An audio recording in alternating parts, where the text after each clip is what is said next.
भविष्य के सभी अध्यापक साथियों का सरकारी अध्यापक चैनल पर हार्दिक स्वागत है।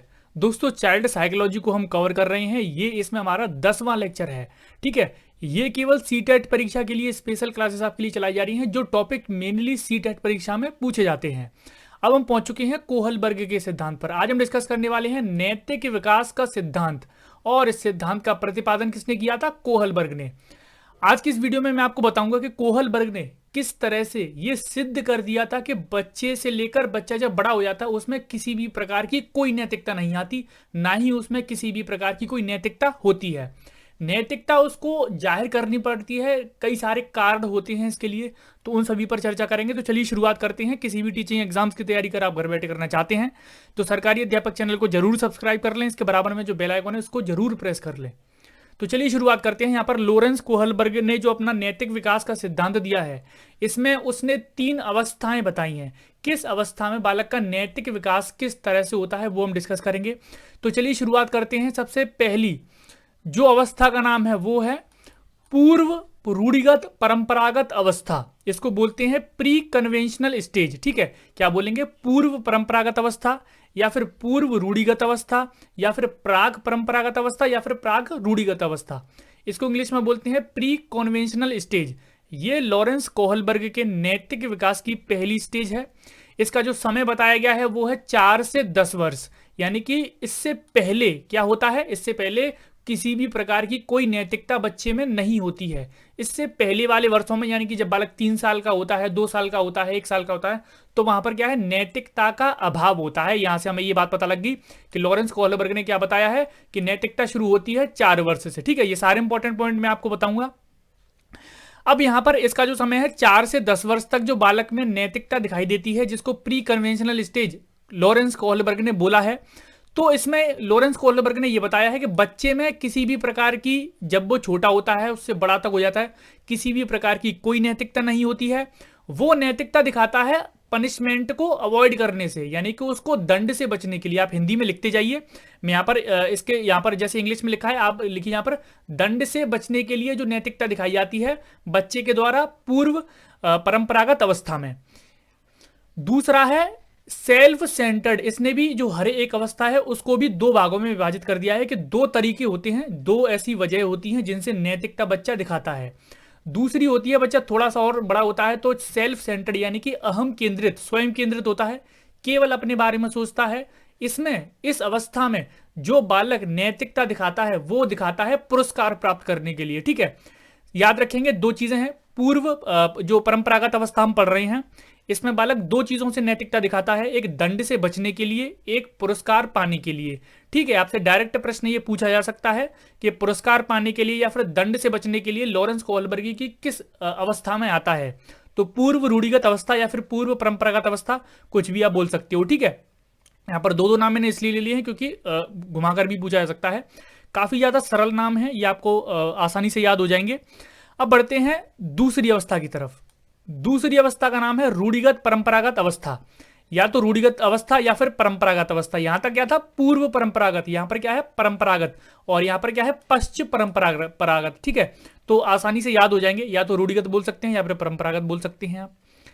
दूसरी जो अवस्था है उसका नाम इंग्लिश में कन्वेंशनल स्टेज, केवल प्री हटा दिया गया है, कन्वेंशनल स्टेज जिसको बोलते हैं।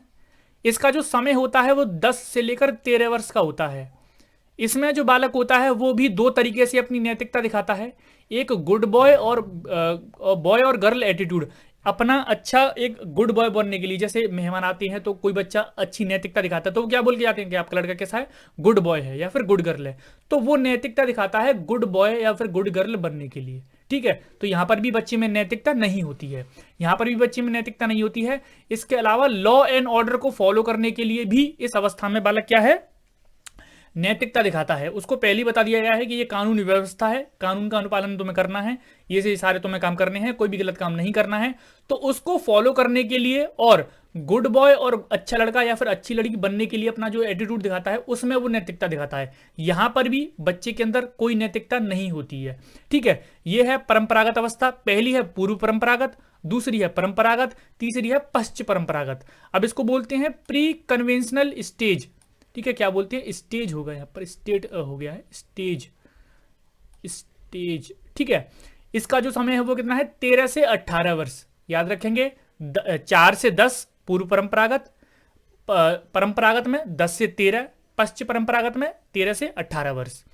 अब जब बालक 13 से 18 वर्ष का होता है, पश्चिम परंपरागत या फिर उत्तर परंपरागत अवस्था में पहुंचता है, तो यहां पर भी बालक में नैतिकता नहीं पाई जाती है। यहां पर भी बालक सोशल कॉन्ट्रैक्ट यानी कि समाज में कई सारे व्यक्तियों के साथ उसका उठना बैठना होता है, तो उस वजह से यहां पर बालक क्या है, नैतिकता दिखाता है। वरना इस अवस्था में भी बालक में क्या है, नैतिक अवस्था नहीं होती है।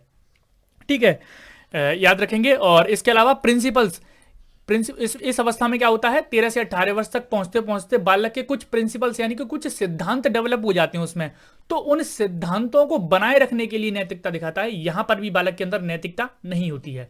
तो लॉरेंस कोहलबर्ग का ऐसा पहला सिद्धांत है नैतिक विकास का सिद्धांत, जिसमें कोहलबर्ग ने यह साबित कर दिया कि बच्चे में किसी भी प्रकार की, कहीं भी किसी इंसान में कोई भी प्रकार की नैतिकता नहीं होती है। ठीक है, तो ये केवल इतना ही लॉरेंस कोहलबर्ग का नैतिक विकास का सिद्धांत है। कुछ इसके इंपॉर्टेंट पॉइंट हम जान लेते हैं। चलिए इसके कुछ इंपॉर्टेंट पॉइंट्स हम जान लेते हैं। यहां पर इसको आप याद रखेंगे, 3 अवस्थाएं हैं, पूर्व रूढ़िगत, पश्चिम रूढ़िगत या फिर उत्तर रूढ़िगत। ठीक है, इंग्लिश में आप याद कर सकते हैं प्री कन्वेंशनल, कन्वेंशनल और पोस्ट कन्वेंशनल। यहां पर पोस्ट कन्वेंशनल होगा। ठीक है, ये भी थोड़ा सा मिसप्रिंट हो गया है इंग्लिश में। चलिए यहां पर होगा पोस्ट कन्वेंशनल, यानी कि आपको आयु याद रखनी है 4 से 10 वर्ष, 10 से 13 वर्ष और 13 से 18 वर्ष। ठीक है, और बालक में जो नैतिकता है वो नहीं होती है। इन वजहों से बालक नैतिकता दिखाता है। अब कुछ इंपॉर्टेंट पॉइंट हैं, केवल यहां पर कुछ महत्वपूर्ण बिंदु हैं आपकी परीक्षा से संबंधित, कि जब बालक 0 से 2 वर्ष का होता है, जिसको बोलते हैं शैशवकाल, वहां पर नैतिकता का अभाव होता है। नैतिकता का क्या है, अभाव होता है, क्योंकि उसने क्या बताया है, 4 वर्ष से शुरू होता है। 10 वर्ष के पहली जो उसमें बताया था कि जो नैतिकता है वो कब से शुरू होती है, 4 वर्ष से। और जो शैशवकाल होता है उसमें 0 से 2 या फिर 0 से 3 वर्ष में बालक में क्या है, नैतिकता का अभाव होता है। तो नैतिकता की अभाव की अवस्था किसको कहते हैं, तो शैशवकाल को। ये याद रखेंगे आप, ये प्रश्न आपसे डायरेक्ट भी पूछा जाता है कि नैतिकता अभाव की अवस्था किस अवस्था को कहते हैं, तो किस काल को कहते हैं, तो शैशवकाल। नैतिकता कब से शुरू होती है, यह प्रश्न भी आपसे डायरेक्ट पूछा जाता है कि जो नैतिकता है बालक में कितने वर्ष से शुरुआत होती है इसकी, तो आप बोलेंगे 4 वर्ष। ठीक है, याद रखेंगे 4 वर्ष के बाद बालक में नैतिकता की शुरुआत होती है। पूर्व परंपरागत अवस्था में नैतिकता बाह्य और दूसरे कारकों द्वारा निर्धारित होती है। ये सारी चीज मैंने आपको बता दी कि नैतिकता में बालक में तो होती नहीं है।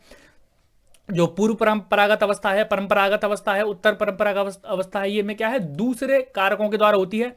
यहां पर आपको याद ये रखना है, जो पूर्व परंपरागत था उसमें दूसरों के द्वारा निर्धारित थी।